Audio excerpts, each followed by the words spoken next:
get tail from the list. Now let's get started. I'm going to switch to my VS Code. Here I mentioned tail as, say, if we pass this list, then the first element would consider as an head, and we need to return the remaining elements. It is very simple. As let's try to write return if length of list. Here our list name is L. If it is greater than 1, on the case what we need to do is we need to apply a slicing.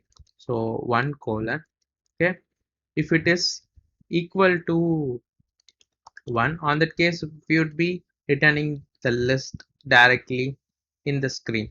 So I'm going to run my code. I should see 2 3 4 5 in the screen. Here you can see, say if I have just one element, on that case I should see the first element as the result. Let me run again. I should see the expected result.